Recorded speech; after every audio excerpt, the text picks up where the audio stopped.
तो क्या पढ़ाना है बच्चों आज? भूगोल का संसाधन एवं विकास, resources and development, chapter number 1। भू संसाधन, लैंड रिसोर्सेज क्या है? इसको कह रहे हैं कि अगर हम पूरे अर्थ की हम बात करें तो भू संसाधन क्या है? लैंड रिसोर्स क्या है? लैंड रिसोर्स क्या है? लैंड के रूप में क्या क्या चीजें हैं? जैसे आप समझना, ये जितना फॉरेस्ट है, जंगल है, ठीक है? ये जंगल कहाँ, लैंड पर है या नहीं है? ठीक है, लैंड यानी भूमि पर है कि नहीं है? ये लैंड रिसोर्स है। क्या है हमारा? बासनगाई माउंटेन, पर्वत है, ठीक है? अब बताओ, जो पर्वत है, पर्वत कहाँ है? जमीन पर है कि नहीं है? ठीक है, ये भी एक रिसोर्स है। उसके अलावा बताओ लैंड रिसोर्स में और कौन कौन सी आएंगे? तेज बोलो। रिवर तो थोड़ा पानी पे आ जाएंगे। हाँ, प्राकृतिक में जो फॉरेस्ट वगैरह सारी चीज, हाँ, तो जंगल में सारी वनस्पतियाँ, प्लांट आ जाएंगी, है ना? मानव जीवन, अब जहाँ पे मानव जीवन रहता है, जो खेती करते हैं, हाँ। और कौन कौन से संसाधन की हम बात करेंगे? जैसे जो भूमि है, भूमि, कौन सी भूमि की बात हो रही है? ये जो खेती है, क्या खेती जो हम करते हैं, जो किसान खेती करते हैं, तो खेती मतलब क्या? एग्रीकल्चर जो करते हैं, तो इसकी जो जमीन है, लैंड है, वो किसमें आएगी? लैंड में ही तो आएगी। वो भी तो हमारे लिए रिसोर्स है, वो भी तो हमारे लिए क्या है? संसाधन है। हाँ, हाँ, ऐसे प्लेटिव होते हैं, क्या कहते हैं प्लेटिव के हिंदी में पता है? हाँ, प्लेटिव, पठार। ये जो पठार है, जो पर्वतों का जो निचला हिस्सा होता है, उसे क्या कहते हैं? बीच का हिस्सा होता है, जो चिपटा होता है। कैसा होता है?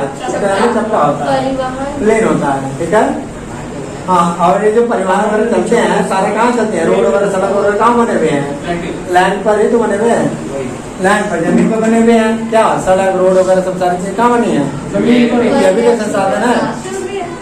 हाँ जी, कहाँ से? अच्छा, आपसे बात भी करनी थी, वो जो नया और क्रियाकलाप मतलब एक्टिविटी करते हैं, जैसे गाड़ी चलाना, सड़क पर ही तो चलाएंगे हम। घर बनाएंगे, घर कहाँ बनाएंगे? जमीन, लैंड पर ही तो बनाएंगे, ठीक है? कहाँ बनाएंगे? हाँ, सड़क पर तो बनाएंगे नहीं, ठीक है? घर कहाँ बनाएंगे? जमीन पर बनाएंगे। इसलिए क्या है? जमीन हमारे लिए एक संसाधन है, हमारे लिए क्या है? अतः भूमि एक बहुत ही महत्वपूर्ण, भूमि क्या है? प्राकृतिक संसाधन है, एक नेचुरल रिसोर्स है। अब प्राकृतिक वनस्पति जितना चीजें हैं, प्लांट्स वगैरह जो पाए जाते हैं जंगलों में, वनों में, हमारे सड़क पर, नदी किनारे, तालाब किनारे, है कि नहीं सारी जगह? तो ये जो प्राकृतिक वनस्पति है, प्लांट्स हैं, नेचुरल प्लांट्स हैं, वन जीवन है। वन जीवन का मतलब जो जीव जंतु हैं, ऑर्गेनिजम्स हैं, एनिमल्स हैं, उसके अलावा मानव जीवन है, जो ह्यूमन है, ये सारी चीजें क्या है? और उसके अलावा जो आर्थिक क्रियाएं होती हैं, आर्थिक क्रियाएं का मतलब पैसा कमाने के लिए लोग जाते हैं, एक स्टेट से दूसरे स्टेट जाते हैं, एक राज्य से दूसरे राज्य में कमाने के लिए जाते हैं, नहीं जाते हैं? तो कैसे जाते हैं? लैंड से ही तो होकर के जाते हैं। ट्रेनें कहाँ चलती हैं? लैंड से ही तो चलती हैं ज्यादातर। तो ये वही कह रहे हैं कि सारी चीजें किससे जुड़ी हुई हैं? लैंड से, जमीन से, भूमि से जुड़ी हुई हैं, ठीक है? तो भूमि, ये क्या? भूमि संसाधन है। और लेकिन भूमि एक सीमित संसाधन है। लेकिन क्या रहे हैं कि भूमि, ध्यान रखना कि भूमि क्या है? सीमित का मतलब क्या है? नॉन रिन्यूएबल है। दोबारा से एक बार खत्म हो जाएगा तो नहीं बनेगा। और सीमित एक लिमिट है, नया रिसोर्स है। ये मैं बताता हूँ कैसे लिमिट में है। इसलिए उपलब्ध भूमि का विभिन्न उद्देश्यों के लिए हमें जो उपयोग हम करते हैं वह एक सोच समझ करके, सावधानी पूर्वक, समझदारी से उपयोग करना चाहिए। अब जमीन क्यों एक लिमिट में है? देखो, जमीन की मात्रा बढ़ रही है क्या? बिल्कुल नहीं बढ़ रही है।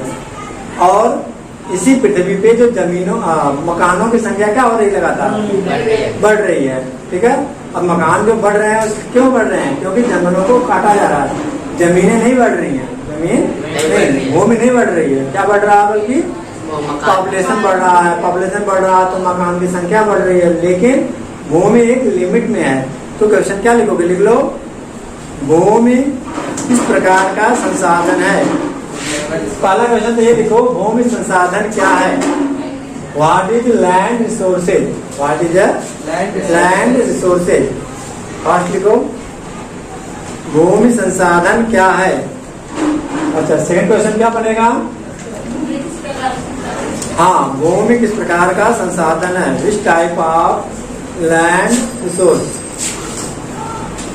किस प्रकार का है, सीमित संसाधन है। क्या है, सीमित संसाधन है, सीमित संसाधन है।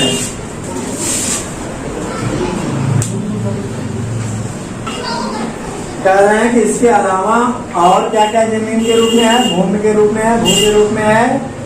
कह रहे हैं कि ये जो द्वीप है, आइलैंड है, क्या है, हाँ द्वीप, ये क्या है, ये भी तो जमीनें होती हैं समुद्र के बीच बीच में, ये भी एक संसाधन है, ये भी क्या है, लैंड संसाधन है। ठीक है।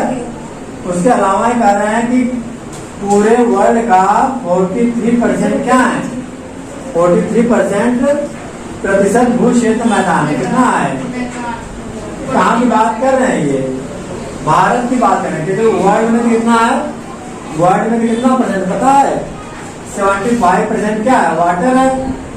ये हमने पढ़ा है, कितना परसेंट है, और 25% जमीन है, ये तो हमने पढ़ा है।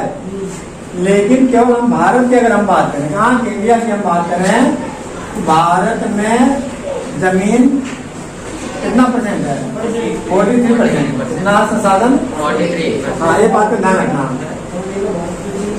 और अब बोलो कुछ प्रॉब्लम, पर्वत पूरे भू क्षेत्र के 30% भाग पे है। पर्वत कितने भाग में फैला हुआ है, 30।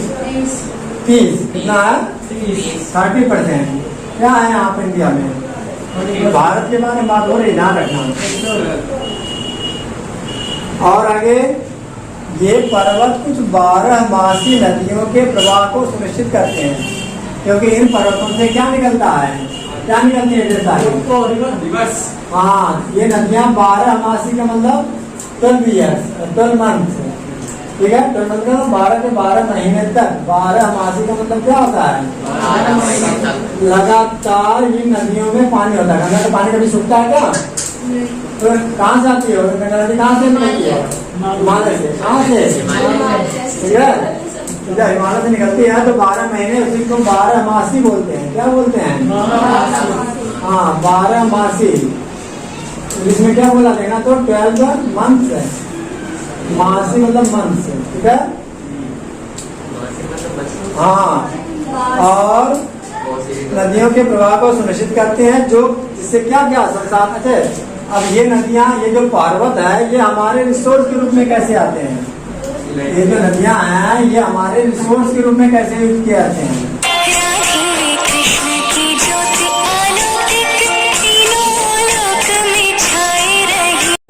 हाँ पर्वत हमारे लैंड रिसोर्स के रूप में, मतलब भू संसाधन के रूप में कैसे महत्वपूर्ण है। ठीक है, तो कैसे महत्वपूर्ण है ये, क्योंकि इससे क्या निकलती है, नदियाँ निकलती हैं 12 महीने तक पानी निकलता रहता, आता रहता है यहाँ से। अच्छा पानी आता कहाँ से, हाँ वहाँ पे बर्फ बने, ग्लेशियर हो, पिघलता रहता है। ग्लेशियर क्या होता है वहाँ पर, हाँ, और इस तरह से पानी आता रहता है। तो कह रहे ये जो पानी आ रहा है, इन नदियों के पानी पर क्या होता है, पर्यटन। क्या होता है, ये जो पर्यटन टूरिस्ट आते हैं, वो जाकर के नौका विहार करते हैं, क्या बोटिंग करते हैं। ठीक है, नौका विहार समझ रहे हो, हाँ विहार होता है। उसके अलावा बोटिंग करते हैं, मतलब बोटिंग हो गया यही। तो ये पानी रहेगा तभी तो बोटिंग करेंगे, ठीक है ना। तो ये हमारे एक रिसोर्स के रूप में आगे, नहीं संसाधन के रूप में। पर्यटन मतलब क्या करते हैं, टूरिस्ट। ठीक है, टूरिस्ट आते हैं दूर दूर से। ठीक है, किस काम में आते हैं, हाँ TOU, हाँ टूरिस्ट। ठीक है, ये जो टूरिस्ट होते हैं, हाँ बोलो, डैम्स। हाँ उसके अलावा इन पर डैम बना दिए जाते हैं। क्या बना दिए जाते हैं, बांध। तो बांध से क्या क्या फायदा होता है, कितना फायदा, बिजली तैयार की जाती है, पानी को से अलग अलग क्षेत्रों में नदियाँ निकाल दी जाती है, नहरें निकाली जाती हैं, नहरें कैनल्स जो सिंचाई के काम में आती हैं। तो अलग अलग रिसोर्स के रूप में आती हैं, नहीं आती हैं। तो जब तुम लिखोगे भू संसाधन क्या है, तो सारी बातें लिख सकते हो। तो मार्क्स के ऊपर डिपेंड करेगा कि तुम कितना लंबा लिखना चाहोगे। ठीक है ना।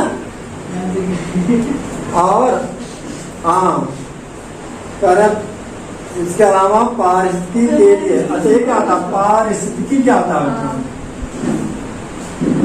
पारिस्थितिकी? कौन बच्चा बताएगा? तो इंग्लिश में लिखूंगा तो समझ जाओगे, ठीक है?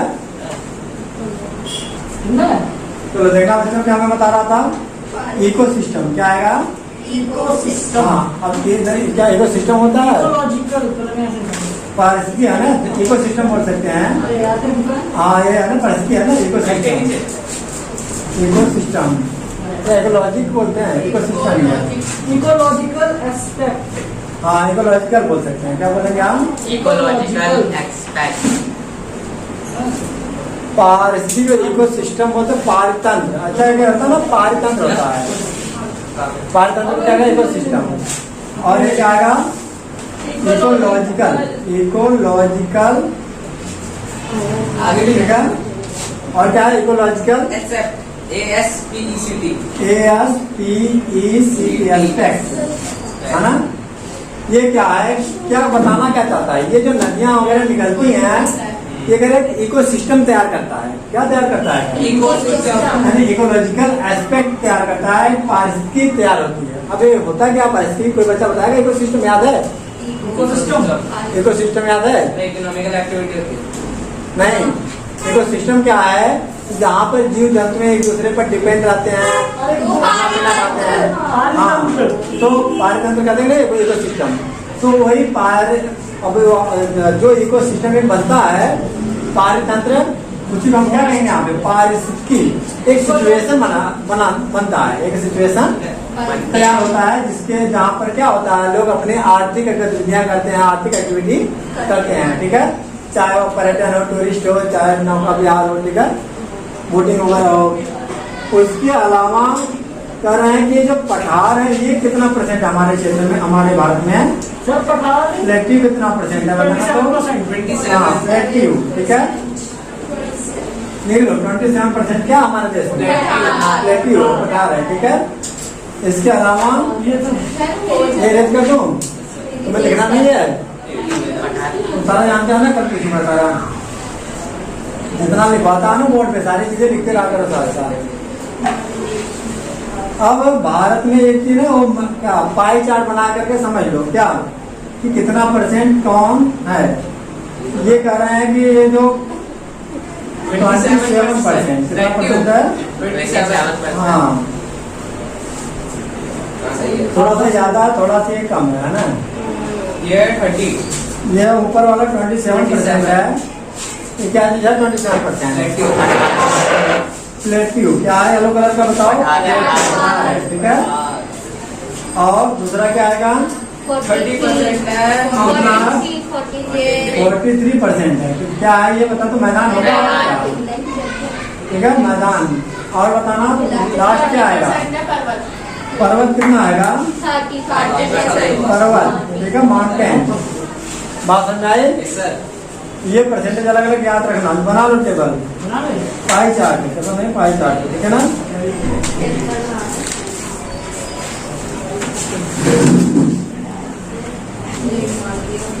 क्या बच्चों, अब अगला पॉइंट है भूमि अयोग्य या भू उपयोग। क्या लिखा है? भू उपयोग। हाँ, भू उपयोग का मतलब क्या होता है?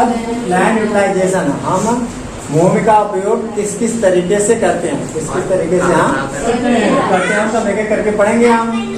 हाँ, क्या है? 1 फॉरेस्ट, कह रहे हैं बताया हमें, भूमि का उपयोग करते हैं फॉरेस्ट के रूप में, ठीक है, जंगल के रूप में हम करते हैं। उनका जंगलों से क्या काट कर लाते हैं? कभी लकड़ियाँ, कभी जड़ी बूटियाँ, ठीक है, दवाइयाँ, औषधियाँ, फल वगैरह, ठीक है, लाते हैं, लाते हैं। अब सेकंड यूज क्या है इसका? है कृषि के लिए भूमि की उपलब्धता। कृषि के लिए भूमि की उपलब्धता। हाँ, अब कृषि यानी एग्रीकल्चर के लिए लैंड किस रूप में यूज किए जाते हैं? कह रहे हैं बंजर और कृषि अयोग्य भूमि। कह रहे हैं कि जो जमीन क्या हो गई है? बंजर हो गई, बैरन हो गई, जहाँ पर जो जमीन खेती करने के लायक नहीं है, खेती करने के लायक नहीं है, ठीक है, अब उसका भी तो उपयोग किया जा रहा है। और कृषि के अयोग्य मतलब वेस्ट लैंड है, जो उनका उपयोग किस काम में किया था, उनका उपयोग किस काम में किया? किस काम में किया जाता है, तो वहाँ पे क्या किया जाता है, गैर कृषि प्रयोजनों में लगाई गई भूमि। सर हाँ। एक बार दोबारा समझा तो बंजर का मतलब देखो बंजर का मतलब जहाँ पर खेती न कर सके हम, जहाँ पर खेती नहीं कर सकते। जहाँ पर फसल अगर हम बुआई करते हैं तो वहाँ पर फसल की पैदावार नहीं हो। अब ऐसी जमीन क्या कहलाती है, बंजर भूमि कहलाती है।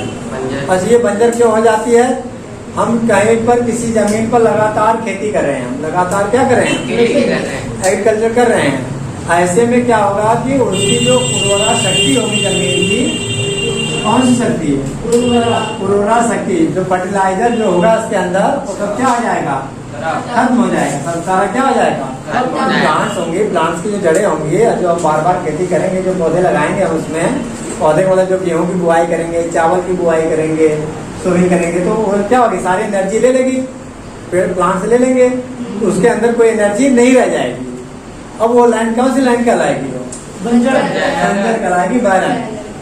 अब उस बंजर को अगर दोबारा से फर्टिलाइजर बनाना है, फर्टिलाइजर में फर्टाइल बनाना है, क्या बनाना है, फर्टाइल में क्या आता है, उपजाऊ बनाना है। दोबारा से अगर उपजाऊ बनाना है। तो क्या करना पड़ेगा, वहाँ पर हमें गाय के गोबर खाद वगैरह डालना पड़ेगा और यूरिया वगैरह डालना पड़ सकता है, ठीक है, यूरिया फर्टाइल, जैसे तो पढ़े थे कि नहीं पढ़े थे 9th क्लास में, तो गोबर के खाद वगैरह से ज्यादा अच्छी जमीन बन जाती है, ठीक है। तो ऐसे में क्या होगा कि अगर हम फर्टाइल नहीं बनाते हैं खेत को, तो जो बंजर भूमि है, वेस्ट लैंड है, उनका यूज किस काम में करेंगे, गैर कृषि प्रयोजनों में। वो कैसे करेंगे, गैर कृषि का मतलब क्या होता है, अब वहाँ पे आते इमारतें, बड़ी बड़ी बिल्डिंगें तैयार कर लेंगे हम, बिल्डिंग के लिए हमें फसल तो उगाना नहीं है कि उसको हम फर्टाइल बनाएंगे, उपजाऊ बनाएंगे, ऐसा तो नहीं है। मगर इमारत तो बना सकते हैं ना, बिल्डिंग बना सकते हैं, नहीं बना सकते हैं, सड़कें बना सकते हैं नहीं, वहाँ पर उस जमीन पे समझ में आ रही नहीं बात है, कौन सी जमीन पर, जो वेस्ट जो वेस्ट लैंड है, बैरन है, ठीक है। उसके अलावा नॉन एग्रीकल्चर मतलब वही जो खेती में नहीं आ रही है जमीनें, उसका हम किस काम में ले लेंगे, हम सड़कें बनाने में, उद्योग, बड़ी से बड़ी कंपनियां स्थापित करने में, इंडस्ट्रियां लगाने में किसका यूज करेंगे, उन जमीनों का यूज कर लेंगे जो वेस्ट हो चुकी हैं, ठीक है। और ये तो रहे किससे संबंधित है, कृषि के लिए जो भूमि थी जो अब क्या हो गई है, वेस्ट हो गई है, ठीक है। अब आगे अच्छा, और भूमि का उपयोग कैसे करते हैं, डायरेक्ट हम कृषि के लिए भी तो करते हैं, हम एग्रीकल्चर के लिए भी तो करते हैं हम। अच्छा, अब उसके अलावा का कैसे यूज करते हैं, कह रहे हैं परती भूमि है, इंग्लिश में क्या लिखा है, थर्ड पॉइंट, अदर कल्टीवेशन, कौन सी लैंड है, uncultivation, uncultivation land, CULT CULTIVATED, cultivated, uncultivated land, uncultivated land क्या होता है पता, मैं तो समझाता हूँ, सुनना ध्यान से। लैंड यानी कृषि अयोग्य भूमि, कह रहे हैं कि अब जो परती भूमि होती है, जो अनकल्टिवेटेड लैंड होती है, अच्छा ये अनकल्टिवेटेड का मतलब जहाँ पर कभी कोई खेती की ही नहीं गई, कोई खेती ऐसे ही लैंड पड़ा हुआ है कई सालों से, ठीक है, जमीनें ऐसी खाली पड़ी हुई हैं। अब वहां पे क्या होगा, फिर ग्रास उगेगी, घास उगेगी, क्या उगेगी वहां पे, घास, ठीक है। परती भूमि मतलब अगर वहां पे खेती की जाए तो खेती होगी, वहां पर फसल उगेंगे, बात समझ आई। लेकिन वहां पे इतनी ज्यादा जमीनें हैं कि वहां के लोग, कुछ एरिया ऐसे हैं जहां पर लोग बुआई कर ही नहीं पाते, खेत ऐसे कैसे खाली पड़े रहते हैं, घासें बड़ी बड़ी उगाती हैं उसके ऊपर, उसे हम क्या कहते हैं, परती भूमि, अनकल्टिवेटेड लैंड। वहां तक कोई पहुंचता ही नहीं, जंगलों के बीच में क्या थोड़ी थोड़ी जमीनें खाली रहती हैं, और थोड़ी कि वो बैरन लैंड है, बैरन है वो, वहां पे क्या खेती नहीं कर सकते हैं, नहीं ऐसे पड़ी हुई है। तो वहां पे जो घासें उगेंगी, तो घासों को चराने के लिए वहां पे जानवर तो ले जा सकते हैं, तो वही कह रहे हैं आगे देखो, अस्थायी चरागाह बनाने के लिए, इसको क्या बनाने के लिए, समझ में आई बात, चरागाह समझते हो, जहाँ पर जानवरों को लेकर जाते हैं, चराते हैं। चराने का मतलब गाय को वहीं पे छोड़ देंगे, वो गाय अपने जानवर, कोई भी जानवर, गाय, भैंस, भेड़, बकरियां, ये क्या होती हैं, कुत्ते थोड़ी घास खाएंगे। तो ये अस्थायी चरागाह मतलब बना दिए जाते हैं कि वहाँ पे क्या है, कभी कभी लेके जाते हैं जानवरों को, लोग जाएंगे, जो जानवर है घास को खा जाएंगे, ऊपर ऊपर घास को खा जाएंगी, यानी चर जाएंगे। तो क्या बोलते हैं, ग्रेजिंग कर जाएंगी। क्या कर जाएंगी, ग्रेजिंग। ठीक है, अब ग्रेजिंग कर जाएंगी ग्रास का, फिर धीरे धीरे क्या होंगी, जब तक 1 महीने 2 महीने के बाद दोबारा से जाएंगे वहाँ पर, तब तो घास से फिर बड़ी हो जाएंगी ग्रास, फिर वो दोबारा खाने आ जाएंगे, फिर वो खाएंगे उसी को। ठीक है ना, क्योंकि जमीन से खुदाई किए नहीं थे, 1 महीने में क्या होता है, 10 दिन में बड़ी हो जाएंगी। ठीक है ना। अन्य गोचर भूमि, वही ऐसी जमीनें जो पड़ी हुई हैं। गोचर भूमि का मतलब क्या लिखा गया, जो पड़ी हुई है। बस सेकंड पॉइंट है का, इसमें हमने लिखा था अब लिखा है। अब ब पॉइंट में क्या लिखा हुआ है, विविध वृक्षों, फसलों, वृक्ष फसलों और उपवनों के अधीन क्या भूमि जो शुद्ध बोए गए क्षेत्र में सम्मिलित नहीं है। मतलब एक ऐसा, जो अभी मैं बताया ना, वृक्षों के बीच या कहाँ पर, जंगलों के बीच। तो अब क्या है, प्लांट काफी दूर दूर लगे हुए हैं, प्लांट काफी क्या लगे हुए हैं, काफी दूर दूर लगे हैं। तो उनके बीच भी तो जमीन खाली होगी। अब यहाँ पे कोई फसल की बुआई करते हैं क्या, तो इस प्रकार की जमीनों का भी तो यूज किया जा सकता है। दूर दूर प्लांट लगाए हुए हैं कहीं, रास्तों के बीच में क्या किया, रास्ते नहीं, रास्ते के बगल में रोड है, रोड के बगल में दूर दूर पौधे लगा दिए जाते थे पहले, ऐसे अब तो पास पास लगाए जा रहे हैं। तो बीच में काफी जमीनें होती थी, उनका भी तो यूज किया जा सकता है। अच्छा, और आगे जहाँ पर मतलब कोई बुआई वगैरह नहीं होती है, उनका भी यूज किया जा सकता है। कैसे किया जा सकता है, वहाँ पे ढेर सारे प्लांट्स लगा करके, ढेर सारे पौधे लगा करके। स है इसका, कृषि योग्य बंजर भूमि जहाँ 5 से अधिक वर्षों से खेती न की गई हो। कर रहे हैं। अब बंजर भूमि कब होती है, बताओ, अभी बता देना हमने। बंजर भूमि बर्न लैंड कब बनती है, जब लगातार खेती होती है। सर 5 वर्ष से वहाँ पर कोई खेती ना की गई हो, 5 वर्ष से खेती ना की गई हो, तो ऐसी जमीनें भी तो पड़ी हुई हैं हमारे देश में। ऐसी क्या जमीनें भी हमारे देश में पड़ी हुई हैं, उनका भी यूज किया जा सकता है। बात समझ में आई? कौन सी जमीनों की बात है, जो 5-5 साल से 10-10 साल से क्या है, खाली पड़ी हुई हैं। परती भूमि के बारे में अभी थोड़े से बताया था। अब परती भूमि क्या होती है, वर्तमान परती जहाँ एक कृषि वर्ष या उससे अधिक, उससे कम समय से खेती न की गई। अब ये परती भूमि छोड़ी की जाती है। जो परती भूमि है, हमने बोला ना वहाँ पे घास उगाती है, तो हमने बोला ना खेती योग्य होती है। क्या होती है ये, होती है। ये कह रहे हैं कि जहाँ कृषि वर्ष या उससे कम समय से, अब कृषि वर्ष क्या होता है, एग्रीकल्चर ईयर क्या होता है, कृषि वर्ष, एग्रीकल्चर ईयर क्या होता है, एग्रीकल्चर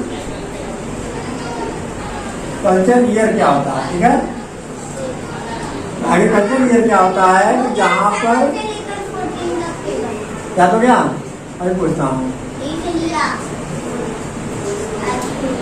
और कृषि वर्ष क्या होता है बच्चों, पता है? 1 वर्ष का जो समय होता है, एक फसल के बाद कुछ समय के लिए जमीन को, खेत को क्या किया जाता है, खाली छोड़ दिया जाता है, खाली छोड़ दिया जाता है, जिससे कि क्या हो, 6-7 महीने के बाद वो जो जमीन है, जब उस पर बारिश होगी और बारिश के बाद कुछ जानवर आएंगे, उसमें गाय के गोबर खाद वगैरह डाल देंगे उसमें, तो धीरे धीरे वो जो परती भूमि मतलब खाली छोड़ दिया था हमने, 6 महीने हो गए, साल भर, ये जो समय है 6 महीने साल भर का जो अंतर, उसी को हम कृषि वर्ष कहते हैं, एग्रीकल्चर ईयर बोलते हैं।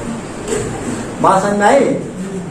अब साल भर के बाद फिर दूसरी खेती करेंगे, दूसरे फसल की खेती, या एक बार हमने गेहूं की खेती कर दिया, एक बार हमने गेहूं की खेती कर दिया, 4 महीने के बाद उसको कटाई कर लेंगे, और कटाई करने के बाद हम उसे खाली छोड़ देंगे, और खाली छोड़ने के साथ साथ उसमें क्या करेंगे, सिंचाई कर देंगे, इरिगेशन कर देंगे, और क्या डाल देंगे उसमें, खाद यूरिया वगैरह डाल देंगे, खाद वगैरह डाल देंगे। ठीक है, अब जब छोड़ेंगे तो बताओ क्या घास उगेगी कि नहीं उसमें, घास उगेगी नहीं उगेगी। तो ऐसे में जब घास उगेगी वहां पर तो परती भूमि बन जाएगी। कौन सा भूमि, अनकल्टिवेटेड लैंड, अनकल्टिवेटेड ठीक है बन जाएगी। कल्टिवेबल वेस्ट लैंड, कौन सा, कल्टिवेबल वेस्ट लैंड। हाँ कल्टिवेटेड वेस्ट लैंड। अभी fourth point, 4 point federal spelling FALLOW FALLOW land.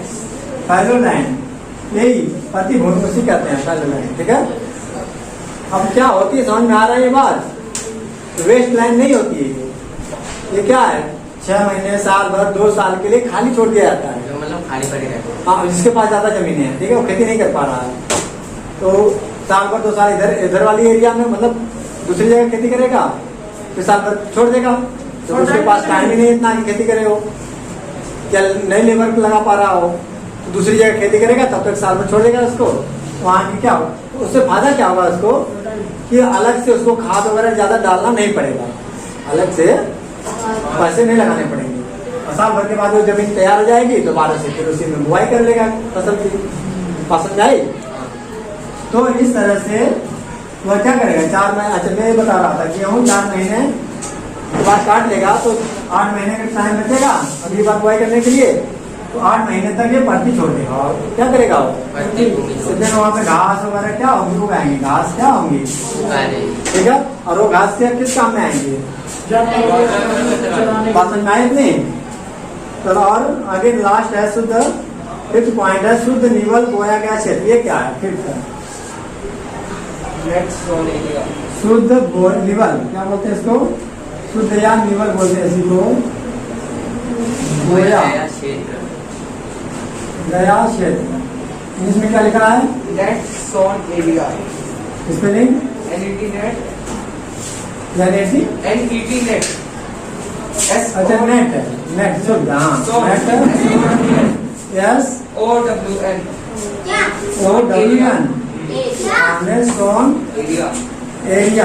Sown area मतलब क्या है सभी, NSA नेट सोन एरिया क्या चीज है, हाँ NSA हाँ यानी ऐसे उसको शॉर्टकट में बोलते हैं NSA। इसका मतलब ये है, देखो समझना इसको, ये है क्या चीज, ठीक है ना।